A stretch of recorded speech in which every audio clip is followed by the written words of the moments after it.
Thanks for joining me tonight. Appreciate it. We've had already a really good conversation with quite a few people, and this next one's going to be very informative, I think, too, for listeners. Before we get there, though, I know what else is on people's mind is the fact that on Tuesday, it appears that, Republican policies were rejected, or at least that's what they want you to believe. They were rejected in New York City, Virginia, and New Jersey. Of course, there's a lot more to that conversation than what meets the eye. Now, the Politico has a podcast called The Conversation. It's run by Dasha Burns, and she had on James Blair, who's a deputy chief of staff for Trump, and he actually was his political strategist, too, on the campaign trail. And so they dissected it for a good half hour on that podcast. I pulled a few clips because I thought that they were important to hear about what Trump's main strategist is thinking. Of course, this is, everybody's got their own opinion about stuff like this. But this is what he had to say on what's on voters' minds. Take a listen. One close ally of the White House told me last night, quote, people aren't feeling the promises kept. You won on lowering costs, putting more money back into people's pockets, and people don't feel that right now. Let's talk about the economy and what's actually happening and how we look ahead. But let's first talk about the races. Again, let's go back to the exit polls. Fox News exit polls ask in both states, what is one issue that was most determinative in making your vote, right? And for like 42% of people, 48% of people in Virginia, it was the economy. And guess what? Spanberger won those voters like 61-39. Okay. And in New Jersey, it was about 32% the economy, and there was a segment on taxes. Jack won the taxes vote, but the number one issue on the economy also got beat almost 60-40. So what's going on there, you think? Well, for one, it's what you campaign on. So 75% of Mickey Sherrill's ads were positive, overwhelmingly talking about cost of living and heavily talking about lowering power costs. Jack didn't really talk about that. He talked about taxes, and he won the tax vote, but he didn't address those key issues of affordability very effectively. He was mostly talking generically about Change New Jersey, and I'm not denigrating Jack, but it was not in line necessarily with what voters were saying. Two, in Virginia, over half of Winsome Sears ads talked about transgender issues, and it's not even the top 5 issues, according to voters. Now, people say, well, what about you on the Trump campaign? You ran a famous trans ad. That was an economic ad that had a trans component. It specifically said that Democrats are giving transgender prisoners money. They're paying for this while you're getting hurt. It was really an economic ad. It was about what are we doing for you ad with a transgender bent that pushed them to the left. These are nuanced but significant differences. Why did Zohran Mamdani do so well last night? He relentlessly focused on affordability. People can talk about communists, they can say all these things, but the fact is he was talking about the cost of living.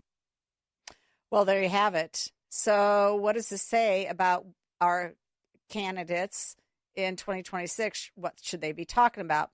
Well, here to discuss that is Ted Dabrowski. He is a good friend of mine. I've endorsed him already, and he has been in Southern Illinois talking to voters, and he's running for governor in 2026. Ted, thanks so much for coming on The Real Story. Hey, Jeannie. Thanks for having me on. So what about that? What did you hear downstate that is on the top of the minds of the voters when it comes to state policies?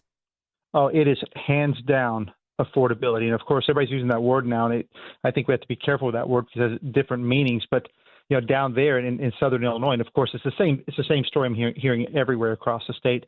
It is property taxes, number one by far. And, people feel like they're being squeezed out of their homes and farms too, by the way, down there. And what was surprising to me is that, you hear the big tax bills up here in the suburbs of Chicago. But when I was down there, you're talking about people having homes and, their tax bills were like $12,000, $14,000. It sounded like it was up here, but we know how much cheaper things are down there in terms of overall values. So to have such high tax bills, it's really frustrating people. And there's no doubt in my mind that that's what they're looking for when they're looking for change this time around. They want to see lower tax bills. Okay. And you also, probably ran to people that were upset about their electrical bills. And at the same time, you got to visit a coal facility and you actually went down to the mine. So Tell us, I mean, like, tell us what you learned about that coal tour, because I know I learned a ton when I went on one myself just about 4 years ago. Well, yeah, I'd say just to touch on energy. Clearly, that's now the hot button too. When you first talked about how expensive these taxes are, but then immediately they went to, oh my gosh, and these energy bills they popped up so much, and there's just a big concern about. Again, it's like another tax, and they know what it's related to. It's related to the extreme green energy bills that are being passed in Illinois and pushed by Governor Pritzker. So they know it as another tax, and they want to see that tackled too. And so yes, that visit to the coal mine kind of told me a lot about what's going on there, because here you have this amazing amount of resources. I mean, massive resources here in Illinois. I mean, among the biggest carbon resources in the country.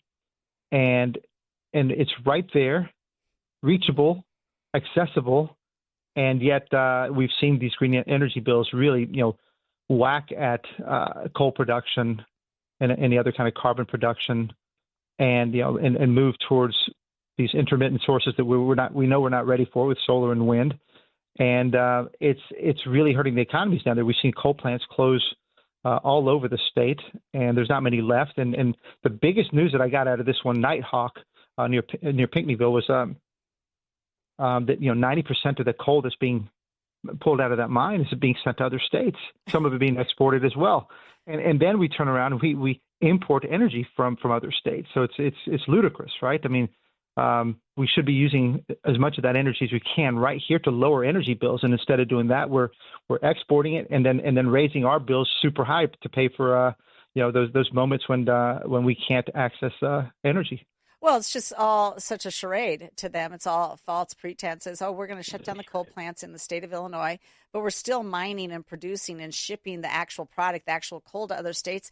They pump it up to the grid. They burn it in coal plants in other states, and in some cases, coal plants that likely are older than some of the ones that we have, or dirtier than the ones that we have, certainly dirtier than Prairie State Sure. Energy Campus, which was when it began its production, was the cleanest coal plant in the entire country. Listen, it hasn't gotten worse since then. It's only gotten better. And so we're sending that coal out of state. They burn it in plants that we wouldn't allow to operate here, and they send it to the grid. And then Ameren literally said in testimony that 80% of the electricity that they send to people's homes and businesses in the state of Illinois is from out of state. This is a joke, what we're doing. I mean, it's amazing, right? It's amazing. And then Governor Pritzker gets to run around and say, listen, I'm doing more and more clean, right? That's what he gets to do from a political perspective, not just in Illinois, but he's doing it around the world. And it's just like you said, it's a charade. I think it's a perfect word. And and what's amazing about all this is you're talking about a massive infrastructure that and a number of jobs that have been there for a long time. A lot of towns' livelihoods have depended on this, and it'd be one thing if they were being shut down for real reasons and for real economic reasons. But we all know the subsidies, the massive subsidies that go towards solar and wind and all that, and it's not a fair playing field. It's not a free market. And we know that, and I think Illinois is extreme for this, and this is why it's so painful for downstate, which is for so long depended on a lot of those jobs and for that as part of their economy. Yeah. Not to mention, we've talked a lot about the Goshen deal, and I know, I mean, I don't want to harp just on this issue, but I think it's it's an important issue to me. But apparently, in the Manteno Vedette, it's a newspaper down there. There's a huge headline: Goshen, Illinois applauds passage of energy legislation. Well, now they're getting multi-subsidies because they're already getting a massive subsidy from the state. They're getting a property tax freeze from the locals. They've gotten millions of dollars more in road improvements. And then now with this new energy bill that passed, $8 billion in new revenue going to wind, solar, and batteries, they're going to get subsidies. They're going to produce batteries that are also subsidized in a different way because it's a requirement. It's through an RPS standard, which is nothing more than a subsidy because it mandates that you have to produce it at whatever cost. It's insane. Yeah, and we're talking about billions of dollars here again, and God knows how that will all eventually be how do you want to say, priced out and charged out. But we can't trust that. We've seen what's already happened in our system so far with all this green energy push. So we know it's going to just mean bigger and bigger bills by far. I mean, it's just hard to predict how much. Okay, Ted, we're going to take a very short break. If you could hang on, I got a few more things that I wanted to chat about. We'll be right back. This is The Real Story with Jeannie Ives. Joining me tonight, we still have Ted Dabrowski on the line. Of course, he's running for governor in 2026 against J.B. Pritzker. I have 100% behind Ted Dabrowski and his running mate, Carrie Mendoza. And Ted's been on a Southern Illinois tour, meeting with a lot of folks, voters and interested people. And, sometimes when you're busy on the campaign trail, you don't catch all the news. I don't know if he caught the Ken Griffin, conversation at the American Business Forum in Miami, but it was very informative. And Ted, I played earlier the clip of Ken Griffin talking about how glad he is to be in a state that cares about success in education. And in fact, he used your data, of course, the fact that 50 schools in Chicago, no kid reads or does math at grade level. And all that data, folks, but so you know, you may not know Ted Dabrowski, you know his data. And I always say that because he's been studying the problems and the issues. Well, Ken also had a lot more to say, and he compared some other things that dealt with Chicago. Here is Ken again, just a 1-minute clip on his move to Miami, just a little bit more information on that. So 2022, you move your family down here. Any welcome to Miami culture shocks for you?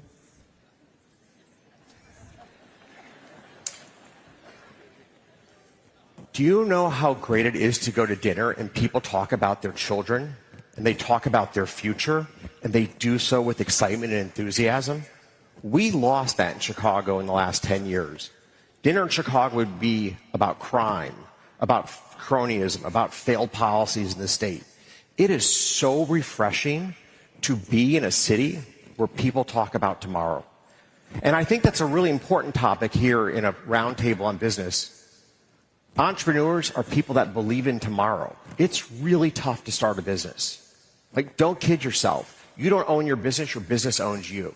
So you have to have a great deal of optimism about the future of where you live, the community you're part of, the country you're part of, to start a business. And it is so great to see the optimism that we have here in Miami. It's really special. So, Ted, so many Illinoisans that we run into, it's like, well, I'm going to leave when my kids get out of school. I'm going to leave when my parents die. I'm going to leave when I retire. I've got all this, I've got check marks and I've got a calendar on a wall and I know when I'm leaving. And so many other people are like, my job's here, my family's here, I can't move away. This is where I grew up. I don't want to leave. But they don't have this sort of optimism and this outlook on life that you find that Ken Griffin obviously has found as he moved to Miami. Now, he probably always had it because he's a wealthy guy and he's a self-motivated. But yet, tell me, what was your experience in Southern Illinois with the voters down there, and how do we get the entire state back on track? Well, this is my main message when I was down there is, and I kind of interesting to hear Ken Griffin say it, but we should be a top 5 state in this country for economic growth, for economic opportunity, for job creation, for wage growth, for education. This is a state that's just we all know, we've all talked about it all the time. We've got abundant resources. And we've got the best resources for many things. And so, why aren't we competing with Tennessee and with North Carolina, not to mention Texas and Florida? And it's because we lost our mojo. We don't think that way anymore. We've lost our optimism that we can be a great state and that we can compete. And, everybody shrugs their shoulders and said, oh, this is, Cook County, or our government's too corrupt. And we've lost our ability to be positive and to think big about this state. And a lot of that has to do with, of course, our government. And, So Ken Griffin is right. It's like when you go to some other states, they're not stuck in the thing that we're stuck in. And so we have to flip all that. And I think it really starts with, again, a new mentality, a new leadership. Pritzker is the old stuff, right? He's doing the same things that Madigan did before him and all the others did before him. We're trapped in a high spend, high tax a corrupt system. And if we're going to change it, we're going to have to start over and think in business terms and think in being a great place again. And that's really where we have to go to. So I think that's what people want to hear. They're tired of hearing the same old thing. They don't want to hear like we're going to freeze taxes. They want to know how we bring down taxes, how we create jobs. My gosh, people want jobs down there. That's the biggest thing, because they know that all these high taxes are pushing jobs out. Right. And I mean, they're famous for actually having a lot of government jobs down there. Prisons and schools seem to be the primary employers down in Southern Illinois. It doesn't have to be that way. What were some bright spots? Tell us some bright spots that you found.